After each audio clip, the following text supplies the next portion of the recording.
Thank you. It's going to be a little bit of a mishmash of various things. So, how many people get a CPC or Farnell's catalogue? In there, yes, you can actually get an egg timer that will play Camina Burana when an egg's hard boiled. Okay. So I don't mean to. There's no intent to teach anyone to suck eggs here. So some of the stuff you'll just go, yeah, we've seen that as well. But these are sort of some of my experiences, and then we'll move on. We'll talk about a couple of bits of technology. So, a little bit about good practice, and I very intentionally use the term good practice rather than best practice, mainly because as customers that I see get frustrated by the term best practice. So, please read. I don't do anything, I don't talk about religion, politics, or product futures. Just so you know. So we've heard the term willful blindness. It's been a term used by Justice Leveson. So I was thinking that, well, Charles Babbage, we've been doing this computing stuff for a little while. So Charles Babbage, he was doing stuff in the sort of 1800s, and Conrad Zuse came out with the first electronic programming computer, the first commercial computer, and Intel introduced the first microprocessor.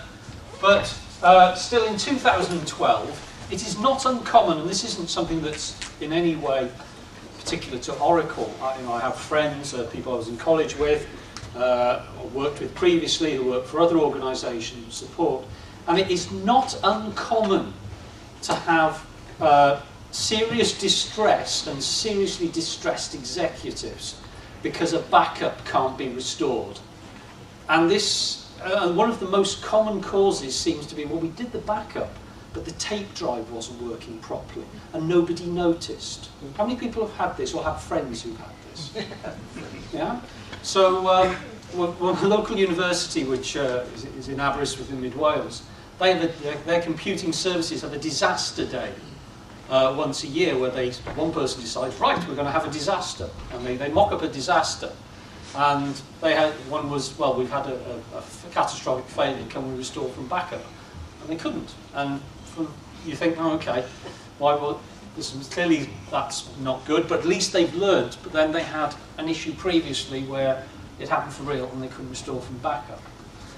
And if I'm still surprised that this happens, and that's my kind of one good practice, it would be to actually go and check on a reasonably regular basis, because it is so fundamental. I was involved with an issue with a business maybe about 18 months ago, where their whole global supply chain fell apart for over a week, and they had to guess at what they made, what they transported, because they couldn't restore a central supply chain application. And that idea of having a disaster day, I think, is a great one, and that's kind of good practice zero for Clive. So, I'm kind of blessed, I believe, in the job I do. I get involved, I'm able to do some engineering and fix some things. And then I get asked to deal with particular customer situations which have a high profile, and I thoroughly enjoy what I do. But some issues are easier to diagnose than others. And some time ago, and if you went, I think it was last October, to Solaris 11 launch, then you'll have heard this story. I apologise. I got asked by my previous director, can you find yourself in Paris in this bank? They'd upgraded their E25 from 15K to an E25K, and I think they'd gone from something like 32 to 64 gigabytes of memory, and things had improved a little bit, and they ordered this new additional boards for the 25K, and it took it up to 128 gig of memory, and they upped the Oracle SGA size, and Oracle wouldn't start, and lots of hand waving, and so I arrived and shook everyone's hand, as I do in Paris. And so one of the things I do, you kind of listen to what the problem is, and then when they put you in front of the machine, there's a couple of things I do. I do UNA minus A and more etc. system. And looking at etc. system, you can get a good idea for how the machine is managed and the culture. And I looked through there, and this is like it's kind of low-hanging fruit. You can often find things in there that are significant. And what I saw in there was like a big flashing light. Was set FISMEM. And this value here is in pages, and basically FISMEM had been set to something like 12 gig, or maybe a little bit more, on a 128 gig machine. And so I sort of said, well, what's this? Oh, well, we carried that over from the previous machine. Right, do you know what this does? No, we just carried it over. So I kind of explained what they did. They took it out, they rebooted, so it won't be this, won't be this. And what I didn't realise at the time was that they'd spent more money. They had a 15K, wasn't doing what they wanted, and that had memory artificially constrained by the etc. system setting, which they found out they put in for testing and never taken out. Wasn't fast enough, so they bought the 25K and continued to constrain that, and then bought some more boards.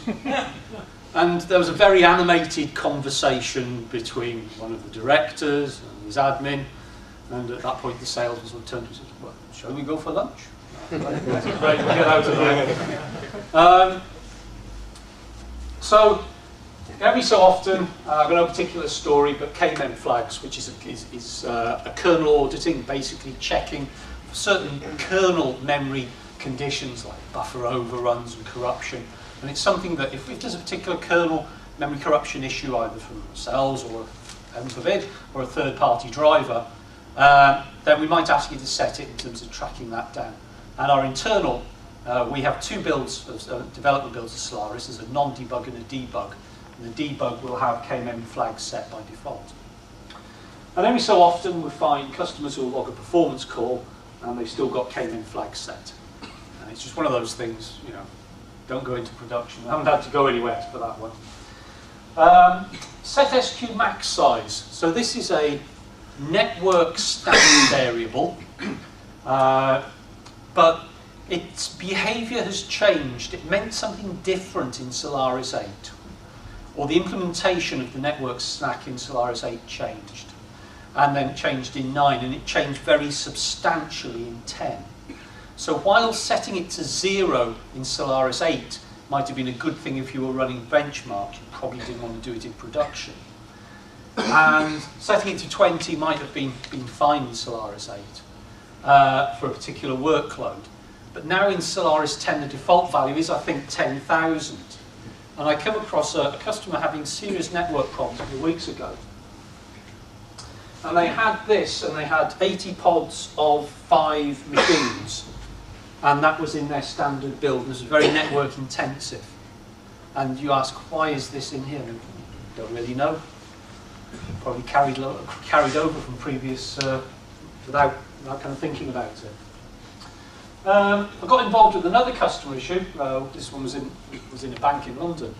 And some network NFS performance issue.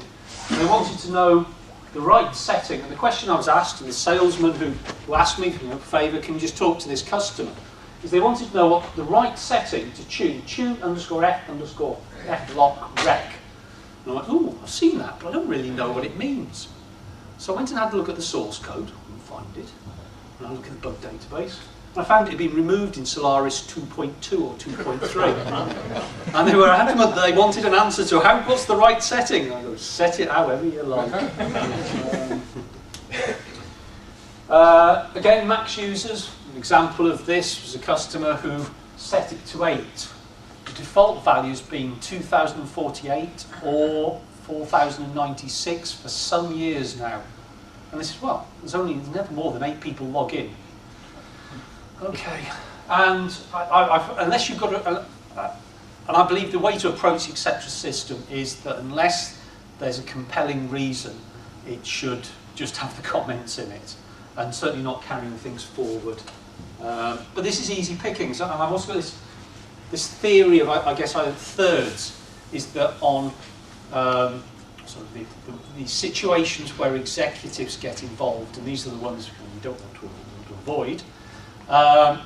So a third of the time it's our fault, a third of the time it's other vendors blaming us, and a third of the time it's obviously not you, but it's other customers, your friends. So start thinking of thirds. And for me, etc. system is like the easy pickings, and it's one that gets wrong quite often. So don't carry them over. And this is particularly true of Solaris 10, where a number of behaviours changed. Actually know what each setting does, and they'll various etc. systems throughout the installed base will have Clive.King at Oracle or .sun.com, the date, and why I added this particular value. It seems that vendors will sometimes say, put this in, and this is particularly true of things like SQ max size. We'll say, oh, to run our application, this is the right value. And often it's historical. And I've had conversations with vendors, with application vendors, who say, no, you've got to run it with SQ max size of this value. Yeah, but that was set on Solaris 8. We're now on Solaris 10 and it's causing problems. So often the vendors are historical relics.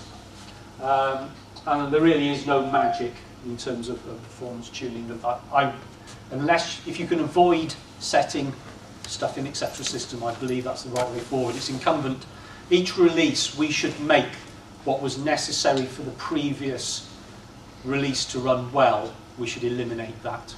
And if we're not engineering it right. Okay. So I trawled around some of my most trusted and colleagues that I admire most.